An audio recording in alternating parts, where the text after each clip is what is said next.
Greetings, all you princesses, athletes, and basket cases alike. Sorry for the late start, and I'm sorry that this is going to be a very, very short one, but we've had a bit of an emergency with our special guest tonight. So she's just going to come on and she's going to talk to you guys for a little bit and tell you what you can expect to see in the next few weeks. And then she's got to take off. So once again, sorry about that.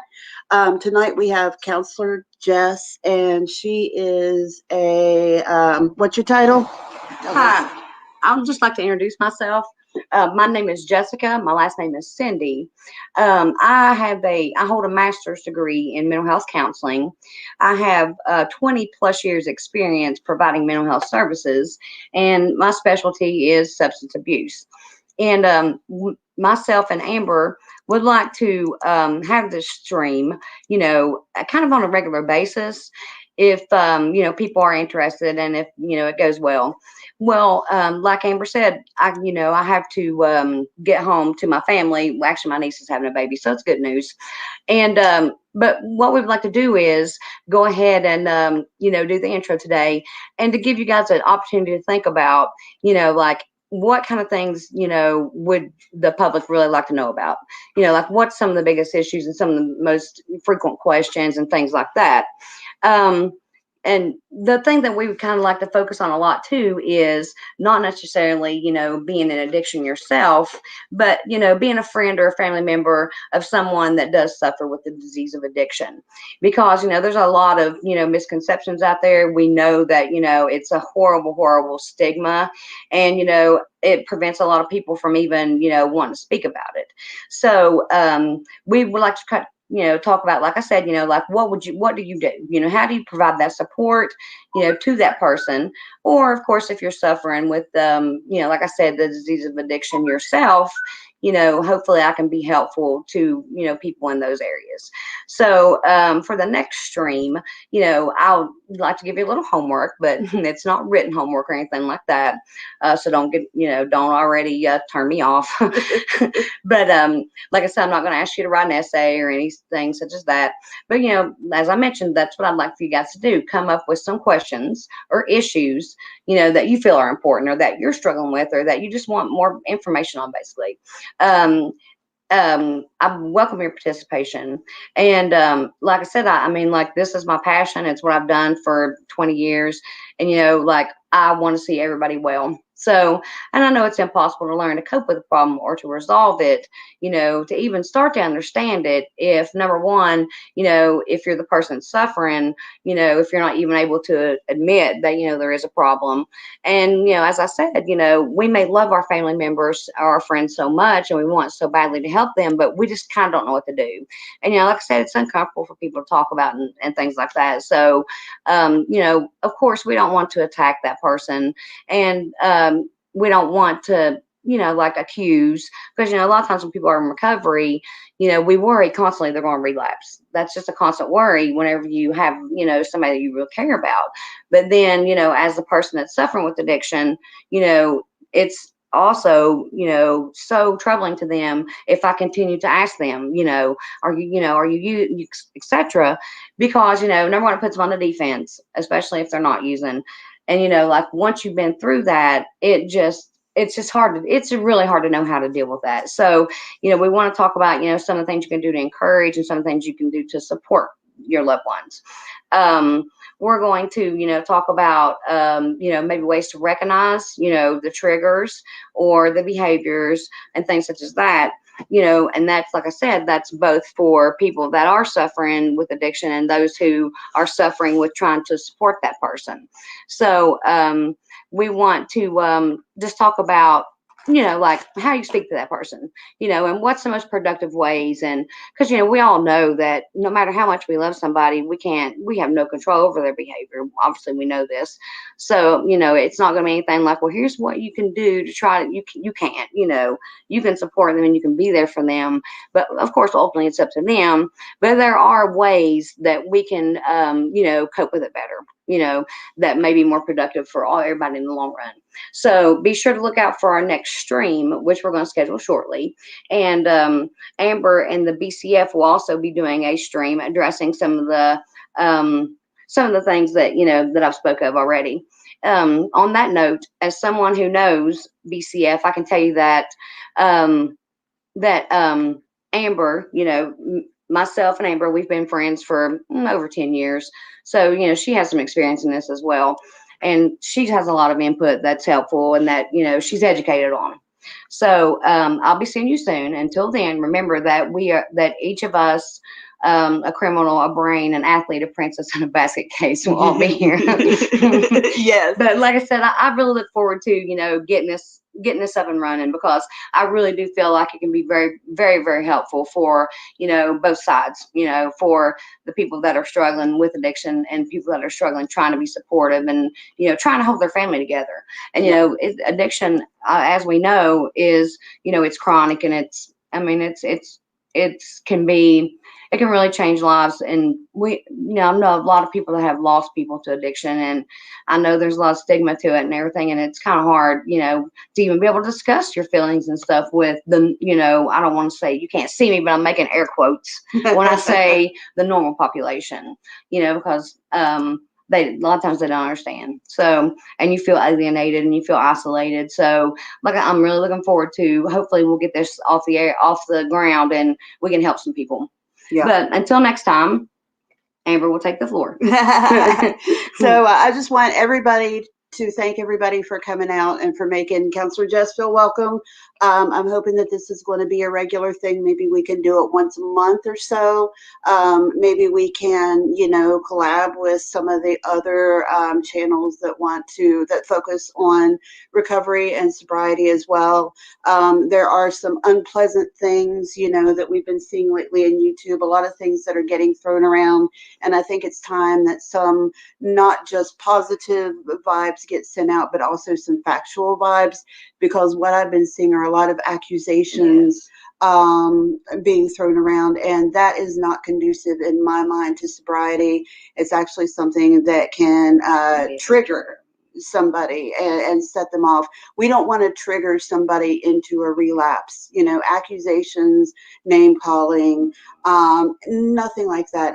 That's not a productive way to approach sobriety, and it's not a way to encourage somebody that you think is slipping to either get sober or to remain sober. As a matter of fact, I think I've spoken on this before for myself. If I get accused constantly of relapse or using, then that kind of makes me want to give up.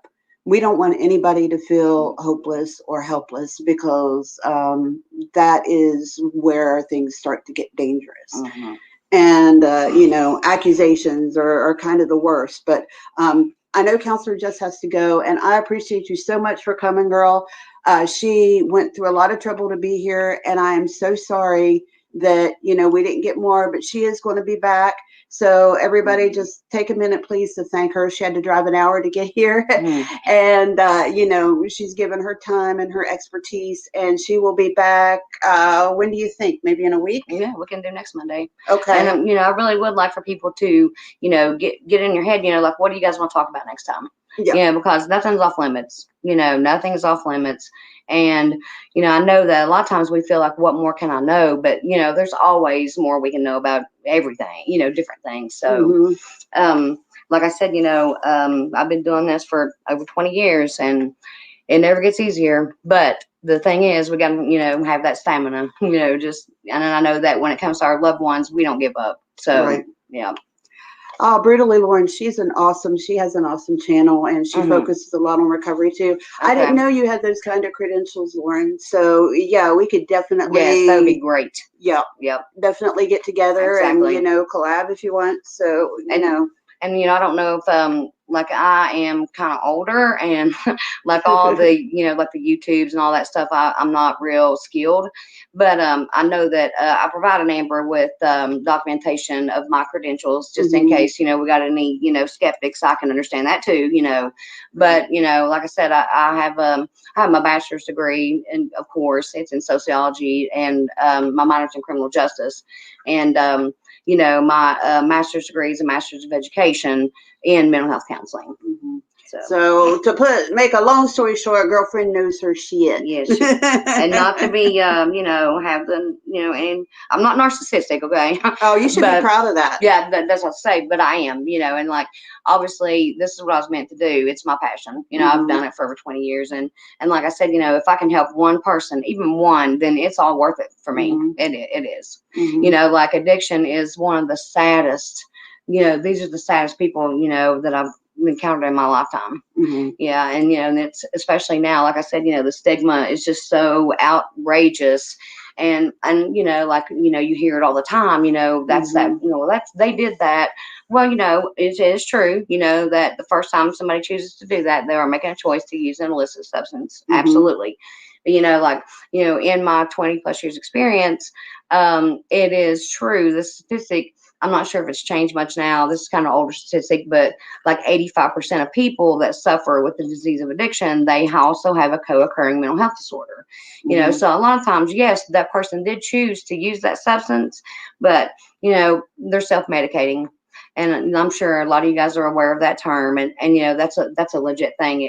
It's true. Like, yes, addiction is the symptom of my, the person has been, molested in their childhood, or, they have anxiety that they haven't, they don't take a regular medication. It's self-medicating.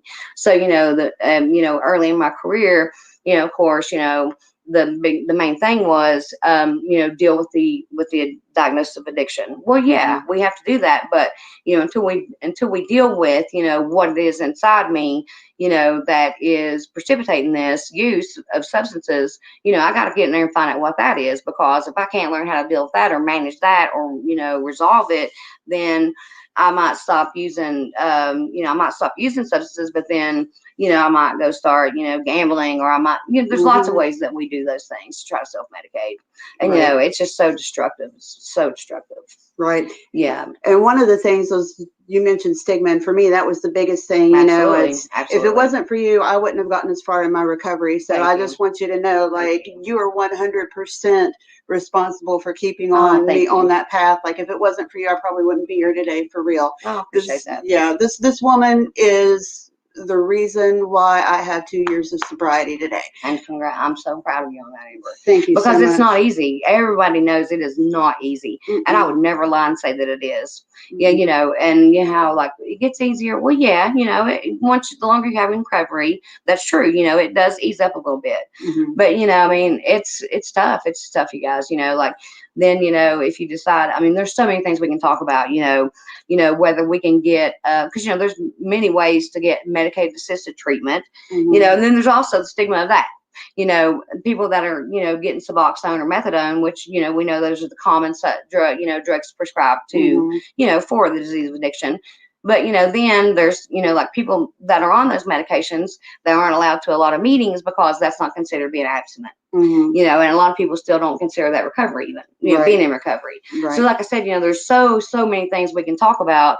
And so, I'm really looking forward to, hearing back from you guys and knowing, what it is that, what's really going on in your life, because, and of course I wouldn't ask you to, put yourself out there over here if you don't feel comfortable with that, right. But we can talk about it in a different way, right. Like to where you're not putting yourself out there, but I can still answer your questions.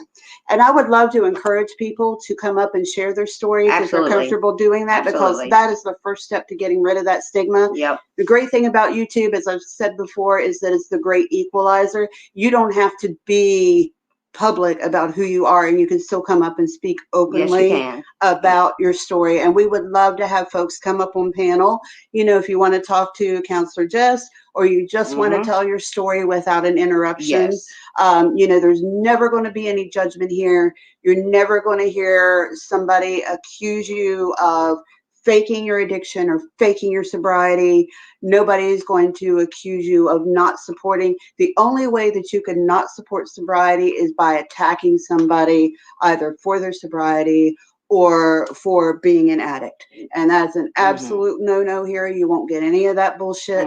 It's nothing about support. That is what we need the most. That is the only thing that will get you into and through recovery is support. Yeah. And the more positive support you can get from the more outlets, the better it is. You can't get enough of it. and and whatever is going on in your life, or whatever you're feeling, and people might minimize that, or well, and I know a lot of times I've saw myself that it's really, really bad if we get to tell more stories, because that can be triggers for a lot of people, but like most people feel like nobody's addiction was as bad as theirs. Nobody went through anything as badly. Yeah, but you know what? Or that you're the only one who did things as bad as what you did while you were in. Yeah. And and that's one of my biggest things that I have always done is unconditional positive regard, because people you get in that cycle, how bad it is. You feel such guilt and shame, and then that guilt and shame leads you to feel worse about yourself, than you use again, and you get in that cycle of guilt and shame that it's hard to break from. And the biggest thing that I tell people when they're in recovery is, let's you work on forgiving yourself. Right. Because, until I can forgive myself, I'm not going to make much progress.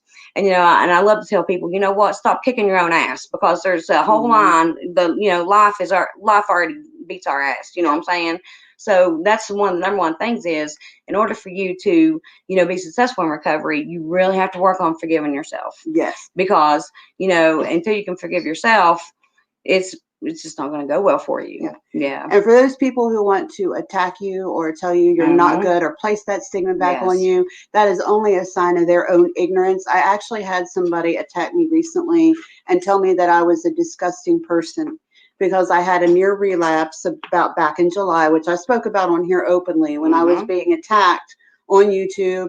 And I actually went and I bought something and I ended up flushing it down the toilet. Yes. At the time, I considered that a relapse. Okay, we're going to say bye to Jess. She's got to step out, guys. I'll finish the story, but we're going to say goodbye to her. Everybody, please thank her. Give her a big hand. That right there is my girl, Amber, and she'll probably be co-hosting with us sometime in the near future. All right. But thank you so much for coming. And I'm going to be here. I'm excited about this. I really am. This is going to be great. Any way I can give back, or like I said, if I can just help one person, I mean, that's what keeps me going. Obviously, it's not easy being in a position that people with mental health issues are in, but it's also it's a lot to be to be a therapist, and to feel all those people's emotions, and like I said, like addiction is the saddest. It's just sad, and I mean, we have to make some changes. So, and this can be the place that you can make some changes. Right. Yeah. One of the biggest ways to do it, I think, and in my opinion, is by changing the way we think about it. Yeah. And one of the ways to do that is by being open, by speaking about it openly. And I understand how hard that is. I truly do. I totally understand how hard that is. And it's like, one of the biggest things that can we say cuss words? Yeah. Okay. One of the biggest things that pisses me off is, to hear people say, that, well, it's their own fault. Okay, well, does anybody know anyone that says, okay, well, I think I would love to wake up and be an addict and lose everything that I have, and have my family not even trust me to come into the home, and, whatever it is, no one wants that for themselves. No. They're not, I mean, yes, we make bad decisions. We do, but, and at first, it's totally 100% my decision. But, and we can talk about this too, because obviously I'm well educated on the, the biological effects of use, and, which the I brain. think is so interesting. And I definitely want to get into that in depth, really. And, and it's true. It's totally 100% true. Use, especially the use of opiates, it alters the chemistry of the person's brain. It's proven, like science has proven it.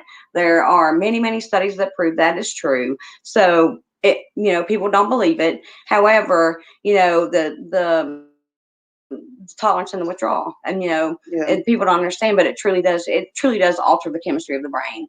So yes, it is true that at first that is that person's decision, but then once they become addicted, I mean, and it's not really a choice anymore after that, right? And people think it's about willpower, well, and I have admit myself that I have of course I don't know if there's even people nowadays that can say that they don't have a friend or a family member or someone they know that suffers with the disease of addiction. Right. Well, even whenever I was young, though, when I was in my young age, I couldn't understand. If you love your kids, then why would you not stop? But it's not that simple, Right. But some people still don't understand that. They feel like if you loved your children or you loved your parents or whoever, then you would quit. Mm-hmm. But it's honestly, especially with opiates, it's not that simple. When I remember before I ever developed a drug problem myself, saying, "Why don't they just stop if they want to stop?" Right. Once if you love your kids, your kids are gonna be taken away. Yep. So if you love your children, you'll stop using. Yep. If only it were that simple. Yeah. Yeah. Very, very much so. Right. Well, we're going to say goodbye to Jess. I know she stayed here much longer than she intended to. I'm going to be back in just a second. So, guys, just hang in there for just a minute. I'm just going to say goodbye and see her out. And, once again, she is 100% responsible for getting me into recovery. She was my inspiration to go. I probably never would have done it if I hadn't met her and become friends with her. And, she convinced me to get in there and to go and to finally, go in and admit it was the hardest thing that that's one of the hardest parts. That's one of the hardest parts of it. Yes. Just because of like the things we discussed. Yeah. Walking in there and saying I'm an addict and I need help is the hardest thing I ever did. And, to finish the little bit, I had the near miss or the near, I guess you call it a near miss back in July. Yeah. And I confided into somebody that I trusted who was also going through recovery at the time. And now that person has decided that they're mad at me, they actually made a point to contact me and tell me I'm a disgusting person because I celebrated 2 years of sobriety around the beginning of the year, the first of the year, New Year's Day is my anniversary date. Mm-hmm. And I was told that I was disgusting for celebrating that. And so for that, I just want to say this. First of all, a near miss is not a relapse. I didn't ingest anything. So I didn't relapse. It's not a relapse if you're not doing the dope. So that's number one. Number two is that even if you think somebody is using and they're trying to cover it up, attacking them and telling them that they're a disgusting piece of shit or, they're a bad person or whatever words you use is not a productive way to encourage that person to seek help, to change their ways, to get back on track. What that is a way of basically driving them back into relapse, because when somebody feels hopeless, that is the biggest trigger ever, at least for me, to abuse. But we can also talk about enabling also.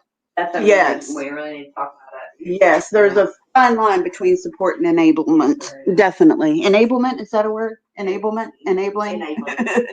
There's definitely a fine line between the two, and you definitely need to know when to say no, when to draw the line. Yeah. But as far as there's a saying, and it actually came from a movie, but it became kind of almost like a war cry for me and the hologram. The movie is called the Brad Pitt and Julia Roberts. Terrible movie, stupid ass movie. But there is this wonderful quote, and it's where these two people, they're so in love, and one of them says to the other, when you love somebody, when you truly love somebody, when is enough enough? Yeah. And the answer is never. It's never enough. And tough love, definitely sometimes you have to draw the line, but it's never enough. You're always going to be there for that person, always when they're ready, because you can't force somebody to go into recovery until they're ready. You always have to be prepared to be there for them when they're really truly ready to do it. Yeah, but we know too though that enough's enough when it comes to extenuating circumstances like domestic violence. Those are different exactly things. Yeah, yes. There's never a time when you're truly done with a person that you act really and truly love. Okay. I love you, girl. Thank you so much for coming. It's going to be good. Yes. Say bye to Jess, guys. She's going out the door, but she'll be back in a week. Yes, we'll do it next Monday. Yes. And we'll hope. Oh, no. It's okay. I'll get her. Okay. I love you. I'll see you. All right. Thank you. You're welcome. I love you. All right. Sorry, folks, for that interruption, but she actually stayed a good hour longer than or a half hour longer than she was prepared to. So, I am really, really I'm grateful to her for coming. And for sharing everything that she shared with us. She's a little bit new. She did give her full name. I'll have to have a talk with her on that because I redacted her credentials and then she went and told y'all her full name anyway. That's okay though. She's not an online persona. So, you know, it'll be all right. Anyway, just for a little bit of background, you know, on how I know her. I met Counselor Jess right before I went into recovery. And at the time, I was having some terrible issues. And I really, really, really wanted to go and get help. And what stopped me was the stigma. I was terrified of admitting to anybody that I considered to be a quote real grown up that I had this problem. I was terrified of it.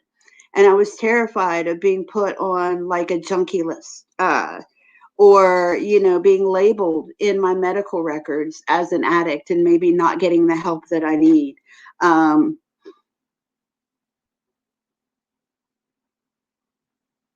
You know, just anything like that. You know, I was worried about it preventing me from getting jobs, you know, just all kinds of things. And even from people who seem accepting of the fact that I'm in recovery, I still sometimes find times when I know that they're judging me, when I know that they're holding it against me despite their best intentions.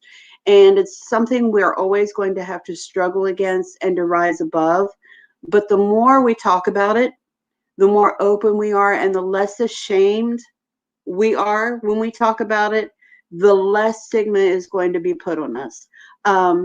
And I'm sure, like Amber, I hope you don't mind me telling this because it's really your story, but it's just an example, I think, of not letting people get to you. And of course, you know, if you want to come up and talk about it, you're more than welcome. I'll drop the link in case you do, but I just want to use this as, you know, an example to folks. Amber was being trolled relentlessly for her recovery when we first met each other. And I didn't know her very well. And I saw where somebody had gone through and pulled up her information and they just doxed the shit out of this poor woman. They really did. And I didn't see anything that Amber had said or done that merited any of the hate she was receiving, but it was all directed at her sobriety.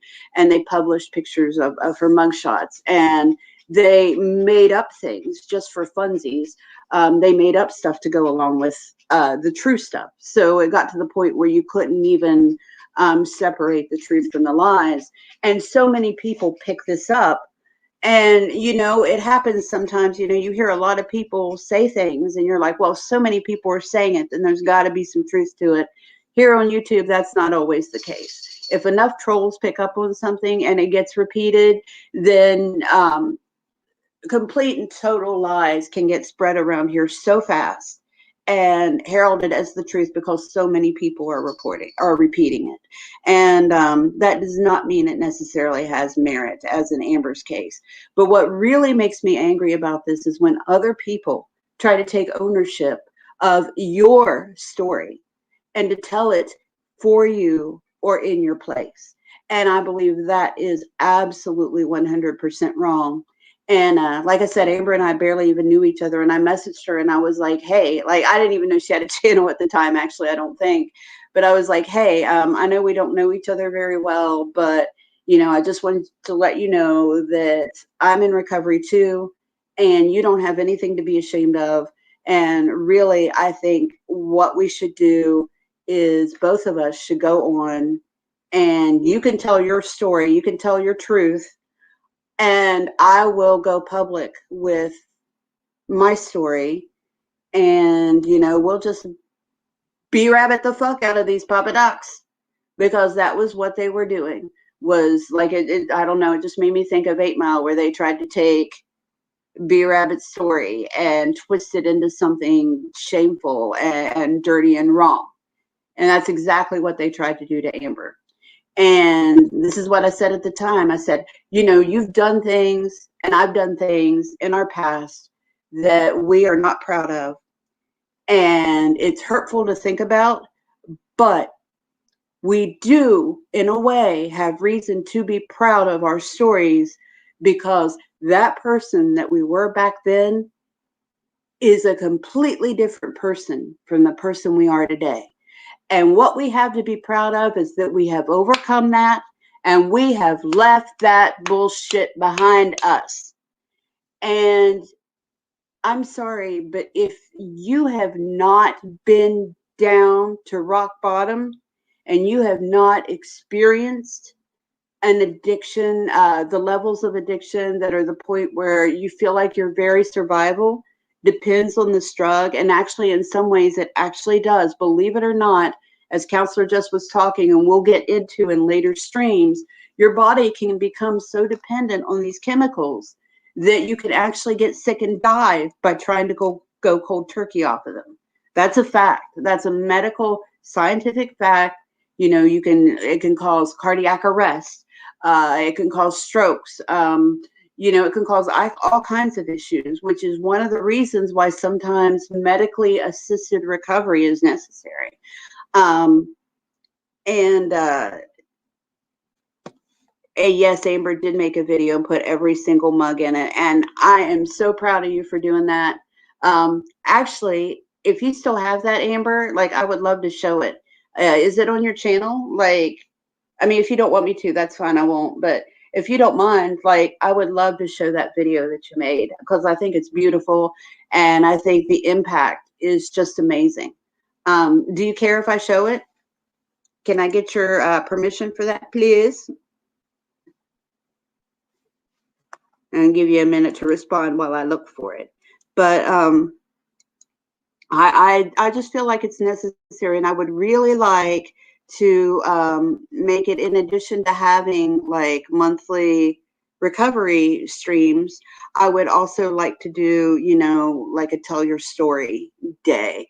And of course, you know, anybody who wants to contact me via email or whatever privately is more than welcome to do it. And if you're uncomfortable telling your story yourself, you know, I can read it aloud if you want to write it down. And, you know, you don't have to give your name or your identity. But I would also absolutely love to have folks on to talk about their recovery and sobriety, and to tell their stories themselves, because I think that's what has the most impact, is when you tell your story yourself and your story belongs to you. And nobody really has the right to tell your story but you. And so just for that, you know, I would absolutely love to have folks up on my channel or on my panel to tell their story. But, and anybody who wants to now can click the link there. I will pin it to the chat if you want to click StreamYards and come up and tell your story. Or you can email me at, my address is right there, answerthequestionclaire@hotmail.com. And, you know, you can send me your story and I'll read it aloud if you want to do that. Although I really, really, really want to encourage anybody to come up and talk about it. You know, you don't even have to say who you are on YouTube if you don't want to. But I think that gives you a unique opportunity to talk to somebody about, you know, your story and your issues, and to ask questions of somebody who is trained, you know, and has a degree and has the experience and can actually give you, you know, better advice than I could. You know, so when I was telling Counselor Jess about me getting trolled for my recovery, and how other people like Amber had been trolled for their recovery, she was just horrified. She was just saying, you know, I can't believe that people are not only attacking people for their recovery, but some of the people who are doing this are people who claim to be in recovery themselves. And, you know, that's really not part of recovery. You know, it's one of the basic tenets of every program out there is not being judgmental, not judging others, not beating yourself up, learning forgiveness and asking others for forgiveness as well.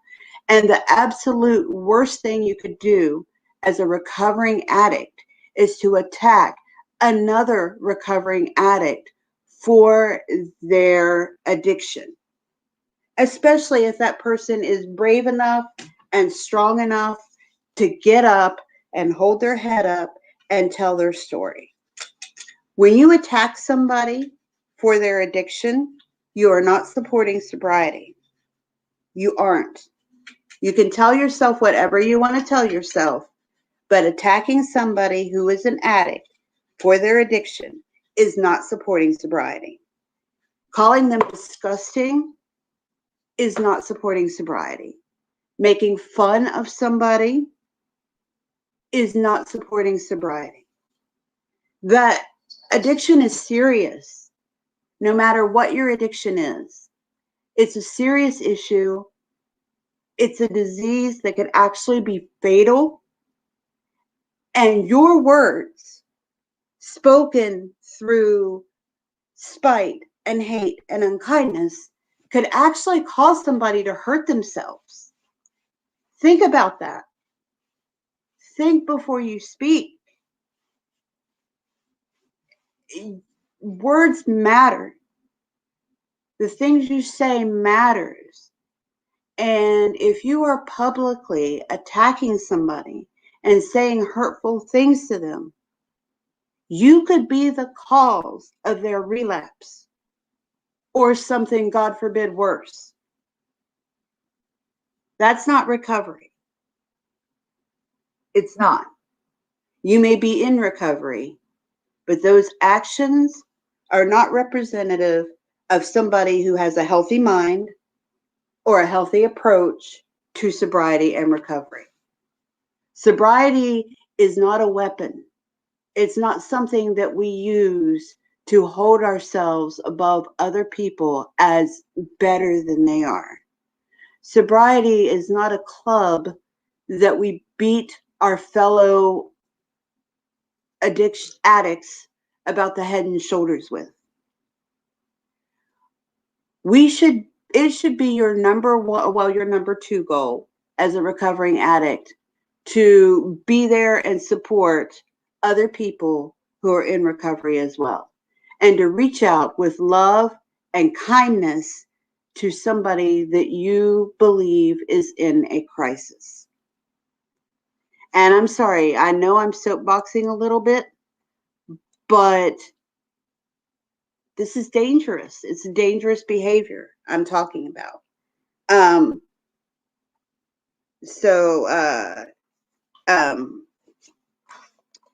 All right, Amber sent me a link to her video, so I'm going to load this up. And Amber and I are also going to be going live here a little bit later this evening. I have to plan a time with her. Unless, Amber, you know when you're going to be available later, you can put it in the chat or whatever. But we're going to schedule one for later where we are going to address some of the things that have been going on. I think everybody here knows what we're talking about. I don't want that to be a part of any of my recovery streams. So we are going to do it as a separate live. And I think everybody can understand why. Now, just a heads up for the upcoming live, I don't want any bashing of anybody. I do not support sending hate to anybody. If you feel that somebody is hurting other people and that their behavior is inappropriate, sending hate to them is not a productive way to deal with that. Sending love to the people who have been hurt is the best way that you can fight against online bullying, well, any type of bullying. Sending love to the people who are being hurt is the best way to fight that. It's a line from another movie, but I'm going to say it. Only one thing beats a demon, and that's love. And that's what we need a little bit more of. I may sound a little bit cheesy, but it's the truth. The best way to fight hate is with love. And with that, I'm going to show you guys a video that our girl, Amber Alert, made. And this was on the heels of her being attacked for her sobriety and recovery. And it basically tells her story. And it's done very beautifully, I think. She should be proud of that. She did a beautiful job on it. And hang on a second here. Let's see. Share screen. There we go. The name of the video is Judge Me, and I will put a link to it in the chat as well. So I want you guys to please go there and give that video a thumbs up and leave her a comment. It's good for the algorithms. It helps support her channel, and it shows her that you also support her as well, of course. So please take the time to do that. It doesn't take very long, just a minute. And yeah, we appreciate it. Okay, Amber. Yeah, I'm going to go ahead and play your video and message me when you get back, and we will plan our live later. Do you think, well, let's say 11 p.m. Eastern Standard Time, so in about an hour and a half. Do you think that's enough time? If it's not, then let me know. But I'm going to say for now, well, we'll give you 2 hours, 11:30 p.m. Eastern Standard Time. And if that doesn't work, just message me and let me know.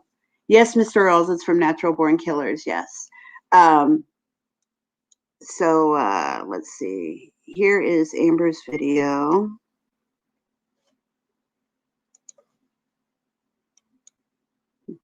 Make that thing full screen. Yeah. All right, here we go.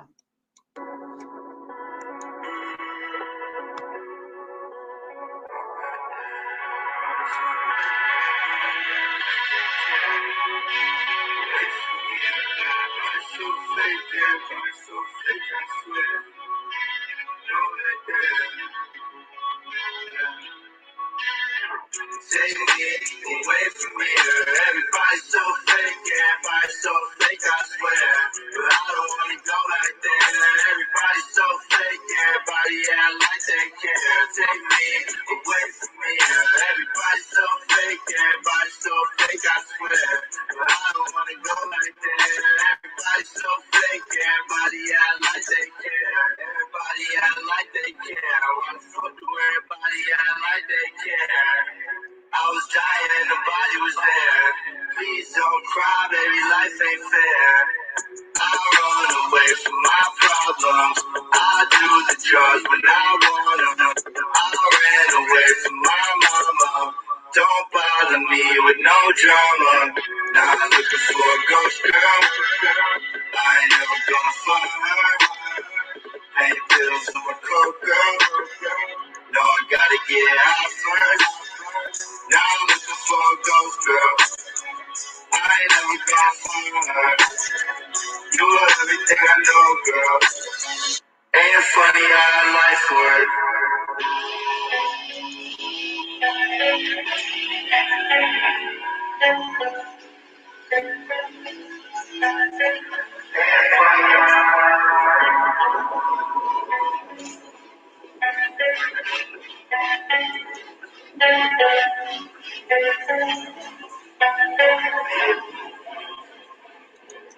Take me away from here.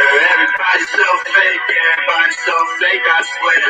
But I don't wanna go like that. Everybody's so fake, everybody act like they care. Take me away from here. Everybody's so fake, I swear. But I don't wanna go back there. Everybody's so fake, everybody act like they care. Everybody act like they care. Why the fuck do everybody act like they care? I was dying and nobody was there. Please don't cry.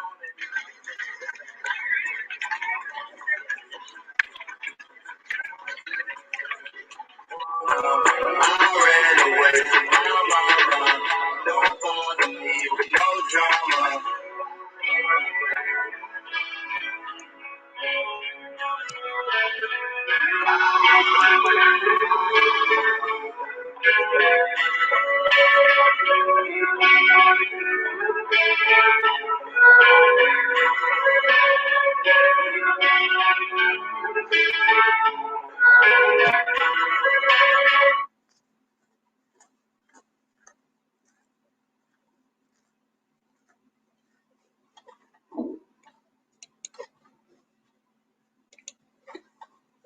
So that's it. I don't think there is any better way that she could have illustrated her story than with that final mic drop of a moment.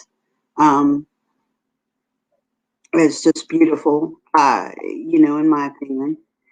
And I have a lot of admiration for Amber and how she has overcome her issues.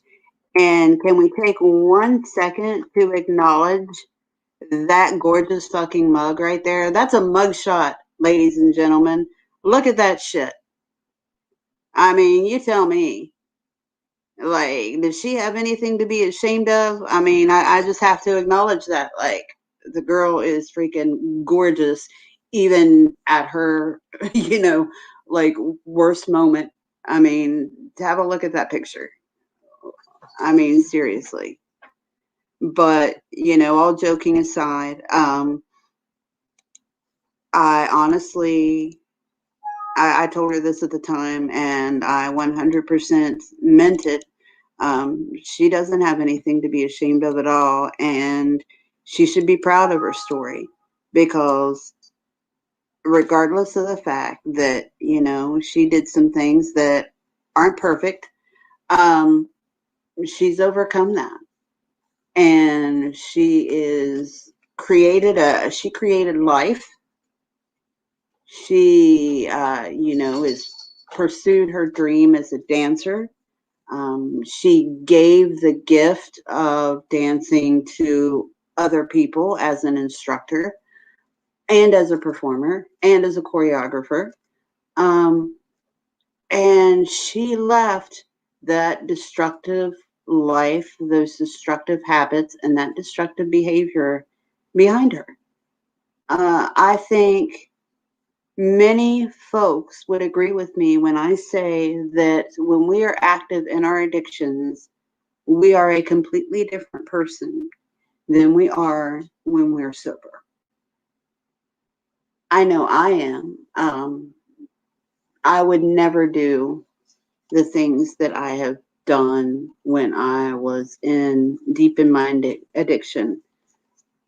I would never have done those in my real life. And I do think of the times when I have not been using and abusing as my real life, because I was somebody else during those times. Oh, thank you, Amber. I'm so glad to hear that, really. I feel like Counselor Jess does when it comes to that. I feel like when I came onto YouTube and I started hearing people talking about their recovery, it was very inspiring to me. Brutally Lauren is one of the creators that really inspired me. And Save Robbie was too. That whatever is happening now with that does not change the fact that he was a big source of inspiration to me at the time. And, credit where credit's due on everything. Whatever the circumstances are right now doesn't change that.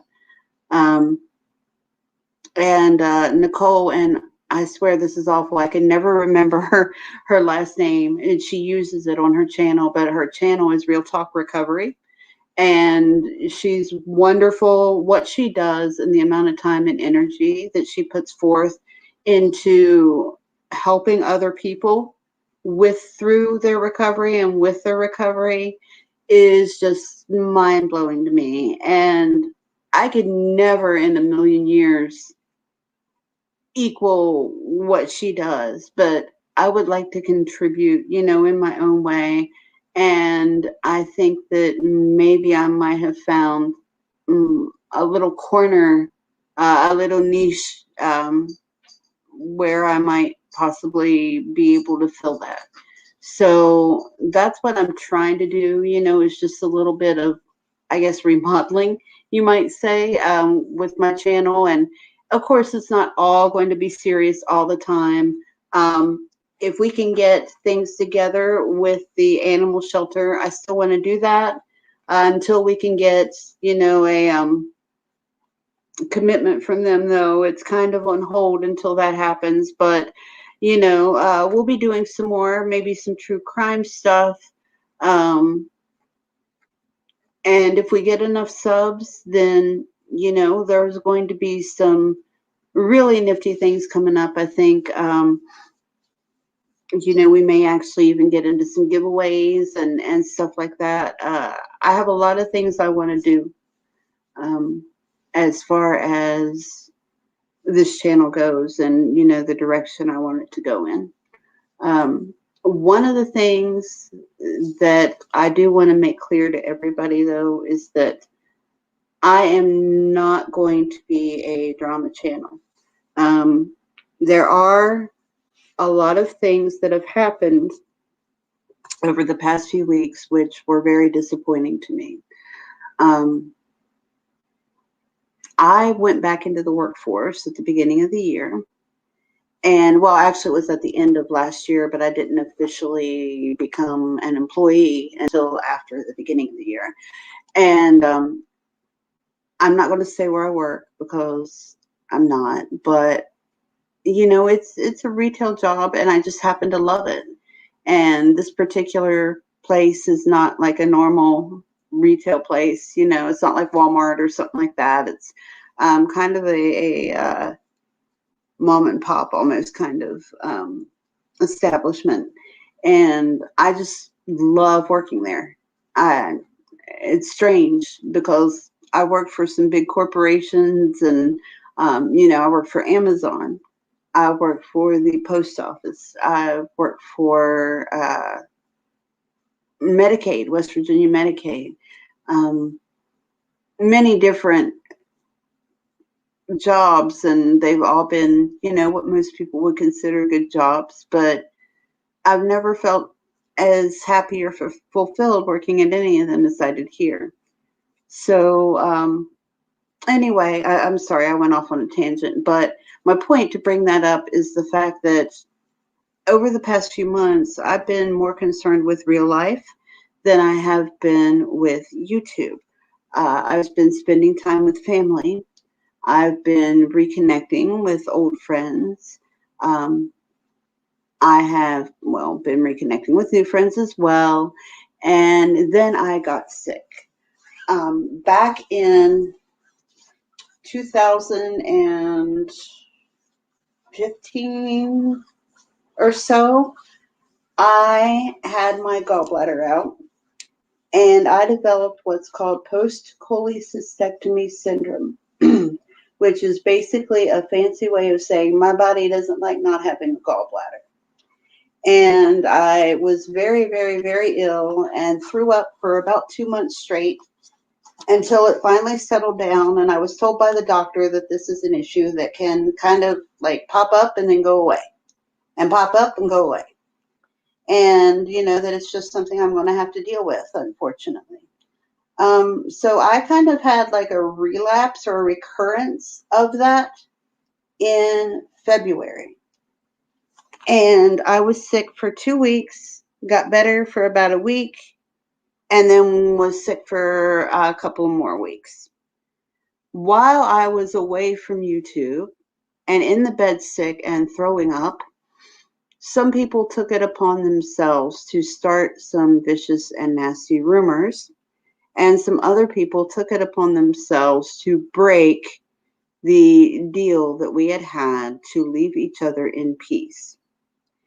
And what I find really amusing is accusations that I've done all kinds of mysterious and crazy things while I was laying in the sick bed, puking my ever-loving brains out.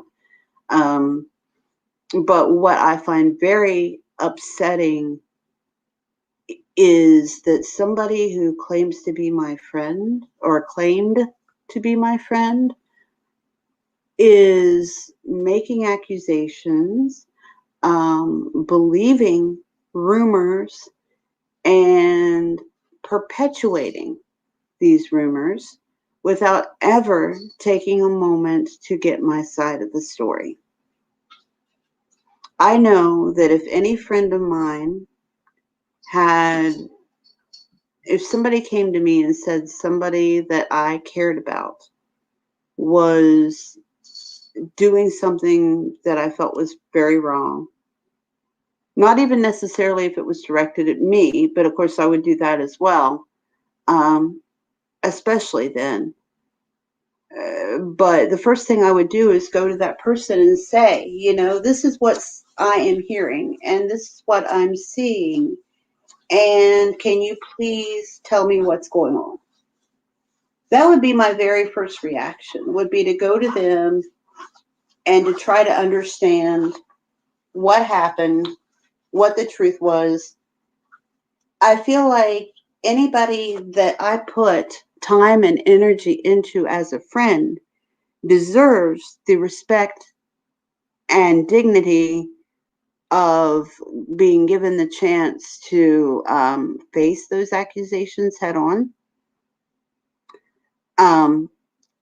And I find it very ironic that somebody who has supposedly been baselessly accused on a number of occasions and likes to point out that nobody came to them for their side of the story, and who has promised to me more times than I could count that if anything ever came up, the very first thing they would do is contact me and get my side of the story, has, at the very first sign of something going wrong, not only broken their word, but gone on the attack against me in very much the same way that they claim that they themselves have been attacked.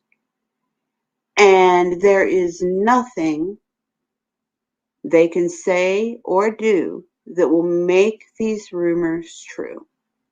I have never, ever, ever attacked anybody for their sobriety. As far as my friendship with Robbie goes, it makes me very sad to hear him say the things that he's been saying. And I won't be bashing him because I feel like our friendship deserves better than that.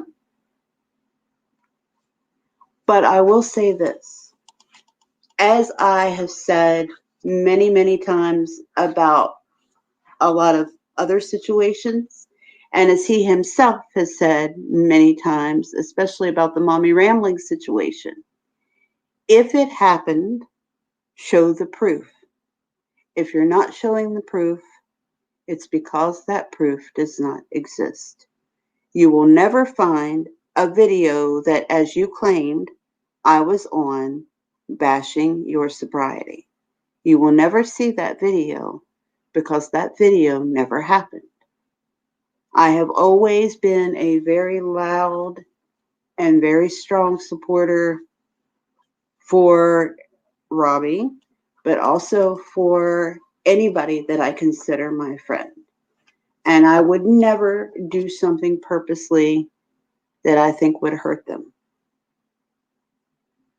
And I want everybody who's listening here, who considers me a friend, or even those who consider me an enemy, that I am always willing to try to talk things out, because I believe that carrying around grudges is poison for your soul, and that, it's not productive, it's not healthy. And one of the biggest and most important things for spiritual health, mental health, and sobriety is to be able to forgive somebody, and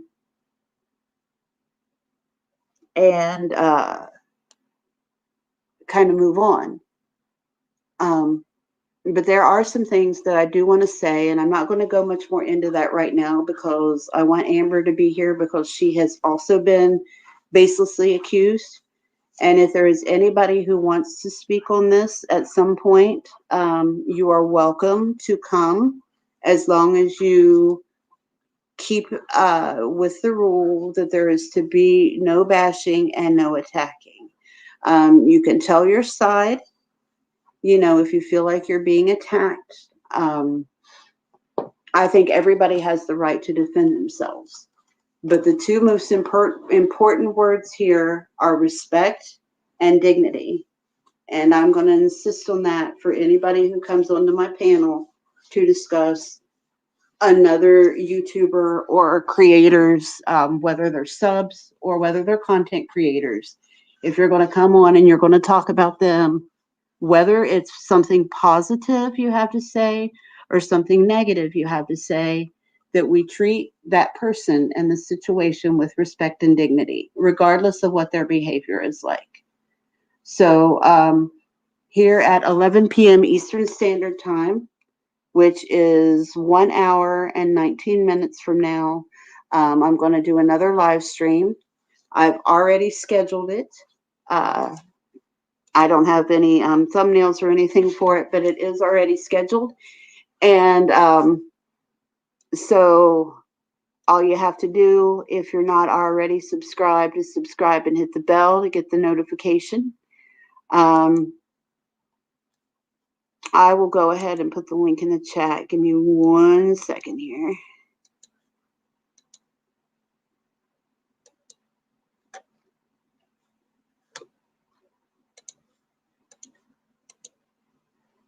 Okay. The name of the stream is Make That Make Sense. And here is the link. So feel free to come check back at 11 p.m. Eastern Standard Time. And we're going to talk about, there are going to be lots of things actually that I'm going to talk about. And it's not just going to be about Robbie. He's just going to, like, the issues with him are just a small part of it. There are other things that I have to mention, and some things that I have declined to speak on because of the so-called peace agreement. But it has been brought to my attention that the people that I had made this agreement with have completely and totally violated that agreement. So I believe, once again, that I have a right to defend myself. And there are a few things that I think folks will be interested to know about. Basically having to do with the way that I myself have been attacked and the way I have been treated. And thank you, AJ, by the way. I appreciate you saying that. But the way that I have been attacked and treated, and Amber and other YouTubers as well, it's not just me, by people who hold themselves out to be these sterling members of the YouTube community. And I'm just going to leave that for now. We'll go more into depth with that in a little bit. I didn't really mean to go so far into it as I did tonight, because I want that to be separate, like I said, from the YouTube streams. So I may actually trim this section out and like make it a separate upload later on, just because, like I said, I want to keep it separate. But, you know, once again, for, I love you, Seraphin, you're awesome.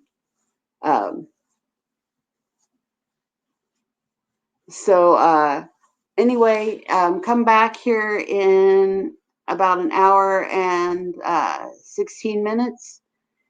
And we're going to just, I know it's another drama stream and I hate it, but I feel like it's kind of necessary to move on and beyond, and to bring my channel into other areas that I want to address.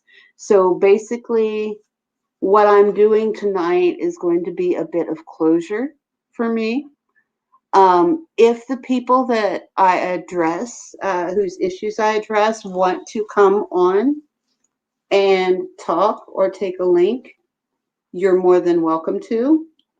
I will not be going to any other channels to discuss this, though.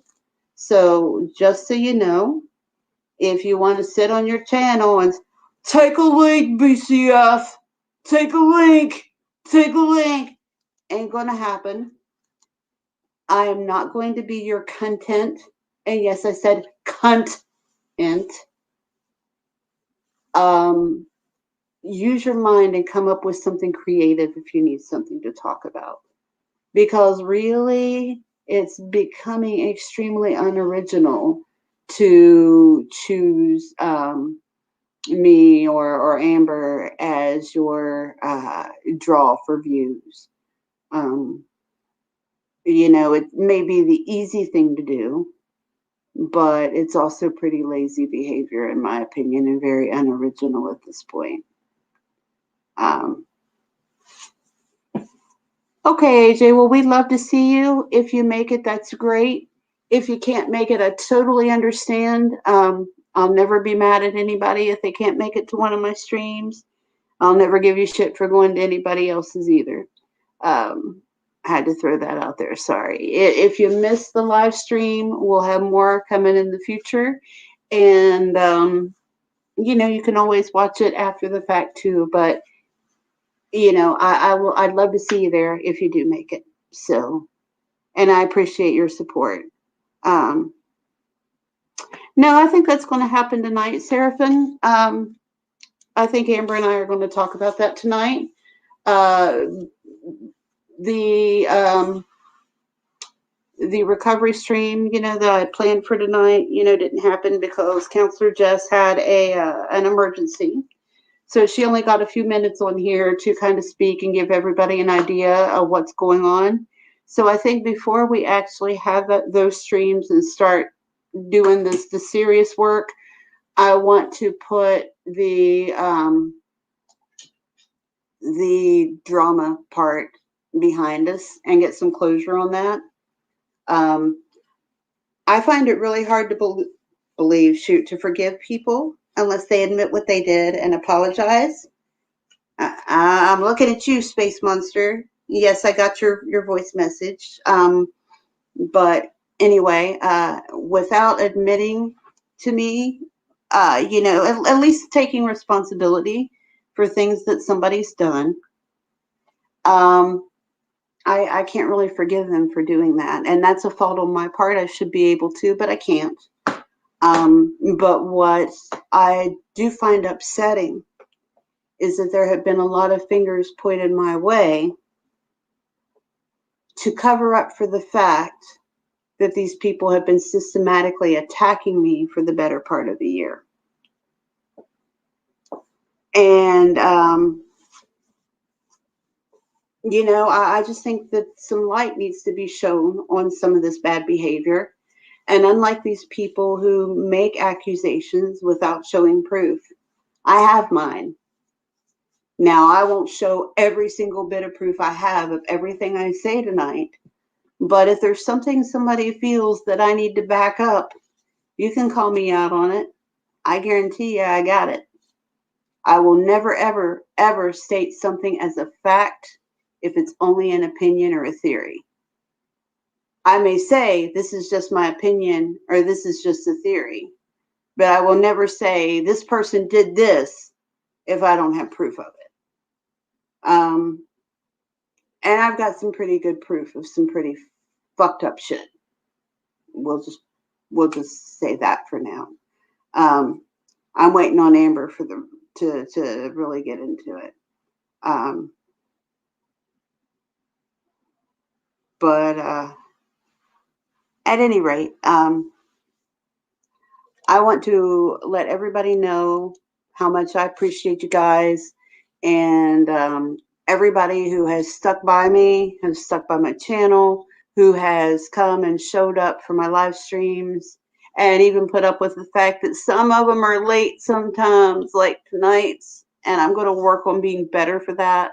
I'm sorry about that. I really, really hate it when that happens, and I'm going to do my very best to stop that because I need to do better on that, and I understand how frustrating that is. So I think what I'm going to do now is I'm just going to go ahead and end the stream for now, and we will be back at 11 or 11:30 Eastern Standard Time. I've got it scheduled for 11, I think, for now. I think I'm going to back that to 11:30, but it depends on what works for Amber. So we'll just have to say 11 or 11:30, and just keep an eye on your schedule. Make sure you hit the bell. You'll get the notification. Yeah, so we'll say 11:30 for now.